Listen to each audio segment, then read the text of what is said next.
गाड़ी में बैठने जा रहा था का आयोजन हुआ है, ये बहुत ही महत्वपूर्ण है।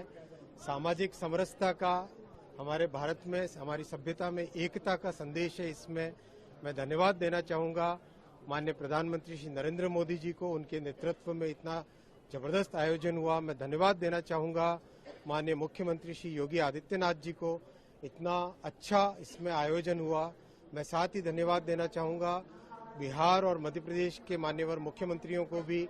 सबके सहयोग से रेलवे ने सबका एक साथ मिलकर एक बहुत क्लोज कोऑर्डिनेशन के साथ काम हुआ, और उस क्लोज कोऑर्डिनेशन के कारण जहां हमने 13,000 ट्रेन की प्लानिंग की थी, 16,000 से ज़्यादा ट्रेन, 16,000 से ज़्यादा ट्रेन चलाई। करीब 4.5 से 5 करोड़ के आसपास श्रद्धालुओं को लेके इसमें संगम में और महाकुंभ के दर्शन के लिए ला पाए। बहुत ही क्लोज कोऑर्डिनेशन रहा राज्य की पुलिस के साथ, आरपीएफ का, जीआरपी का और जो रैपिड एक्शन फोर्स वगैरह जो लगी, सबका क्लोज कोऑर्डिनेशन रहा। रेलवे के सभी विभागों का बहुत अच्छा क्लोज कोऑर्डिनेशन रहा। इस पूरे समागम में, इस पूरे महाआयोजन 45 दिनों में कोई एसेट, कभी कोई एक भी लोग को फेल नहीं हुआ, कहीं कोई एक भी दिक्कत नहीं आने दी। इस तरह की मेंटेनेंस की बहुत ध्यान रखा गया, और विशेष ध्यान रखा गया कि सब जगह श्रद्धालुओं को प्रधानमंत्री श्री नरेंद्र मोदी जी ने हमेशा हमको ये मार्गदर्शन दिया कि इसको आप क्राउड की तरह न समझें, श्रद्धालुओं की श्रद्धा को समझें, और श्रद्धालुओं की श्रद्धा और भक्ति में कैसे हम बढ़ा सकें, उनको कैसे सहयोग कर सकें, उस भावना के साथ काम करें।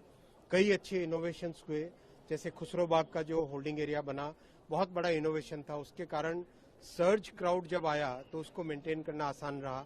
जिस तरह के होल्डिंग एरियाज बने, चाहे झूसी में हो, चाहे नैनी में हो, चाहे चौकी में हो, चाहे प्रयागराज जंक्शन में हो, चाहे प्रयाग स्टेशन में हो, उन सब के कारण, होल्डिंग एरियाज के कारण बहुत बेनिफिट मिला। आपस में विभिन्न सरकारों का और रेलवे का जो कोऑर्डिनेशन रहा, उसका भी बहुत लाभ मिला। इस सबसे जो सीखने को मिला है, टीम पूरा उसका एक एनालिसिस भी करेगी, और किस तरह से रेलवे के जो ऑपरेशंस मैनुअल्स हैं उनके अंदर एक परमानेंट चेंज लाने के लिए भी व्यवस्था करेंगे, जिससे कि आज से जो लर्निंग आई है, इस महाकुंभ से जो लर्निंग आई है, उस लर्निंग को हम देश के हर जगह जहां पर भी क्राउड, जहां पर भी अचानक पैसेंजर्स का सर्ज आता है, उसको हम संभाल सके, उसको ढंग से मैनेज कर सके। सर, इसमें चुनौतियां क्या हैं और इसका इम्पैक्ट क्या आगे जाएगा? सबसे बड़ी चुनौतियों में एक विशेष ये था, आईएनएस आ जाओ।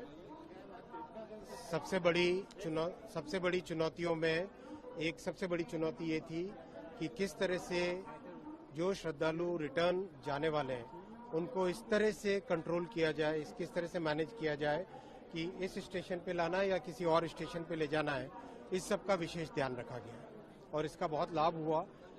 जैसे मैंने अभी बताया आपको, खुसरो बाग के होल्डिंग एरिया के बना देने से एक सिग्निफिकेंट इम्प्रूवमेंट आया।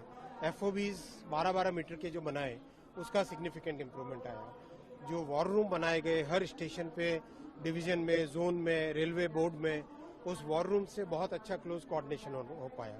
किसी भी फील्ड से जो भी इनपुट आता था, उस इनपुट के ऊपर तुरंत रेलवे बोर्ड से उसका अप्रूवल, कार्रवाई वो करना, उसका एक बहुत बेनिफिट मिला।